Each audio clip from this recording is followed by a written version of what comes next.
转盘周围的绿化也非常好。大家看这个山坡这两边呢，实际上都是比较贫穷的区域，很多都是市政府盖的扶贫的房子，但是在这个区域呢，仍然有很多绿化带都留得非常好。这个外边的草坪呢，是由市政府派人定期来捡来维护的，所以说在这边住的人呢，并不需要管理这些草坪。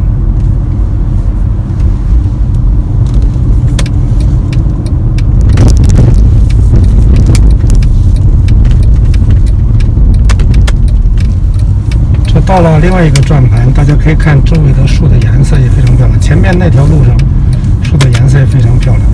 这条路呢，本来应该是比较漂亮的一条路，周围的树的颜色都变了，但是我现在走的方向呢，有点背光，但是仍然有不同的风景。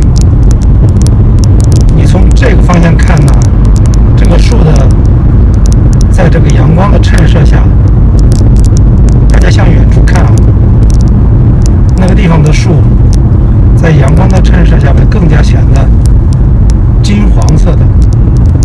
但如果说我要反方向来看呢，可能风景会更好。大家看这个两条路中间的隔离带，全部都是黄色的叶子，已经盖满了。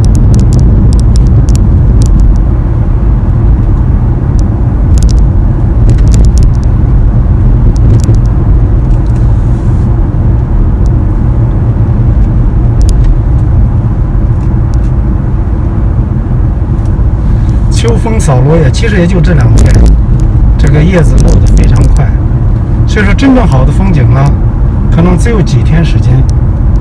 过了这几天呢，你可能就看不到这样的风景了。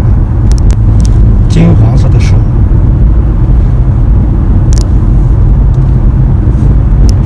前面远远呢能看到我们这个地方的一个很大的一个城市，是叫利兹，它呢是英国的第3大的城市。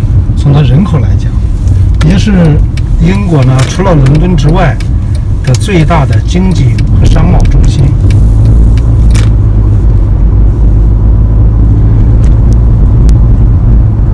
从这地方大家可以向前看呢，前面呢，右侧有一些红色的树子，右边的这个球场、活动场、草坪呢，保持得非常好，经常会有人在这里踢球。现在因为是这个疫情呢，在外面的人活动比较少。这条小路呢，前面也有一些非常漂亮的树。大家看左侧呢，这些树的颜色已经变了，但是呢，还是有一些绿的相间的。右侧这棵树完全黄了，还有一棵红色的树。这条路呢是一条小路，但是两侧的风景还是不错。这棵树也挺好看，右边这棵树。再靠前面呢是一个小的社区公园，非常小，但是里边呢也种了不少，这个樱桃树啦什么的。所以说我过去曾经做过一期视频，我说是樱花盛开，非常漂亮，在开的时候。当然季节也是，开的时候呢只有几天时间，很快就要过去了。看看前面的地上的这个两边金黄色的叶子。前面右边一棵树的叶子非常漂亮，左边的黄色，但是现在天呢不是那么蓝，前面有云彩，因为太阳已经下山了，所以说这个颜色呢就不像刚才那么鲜明。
现在是下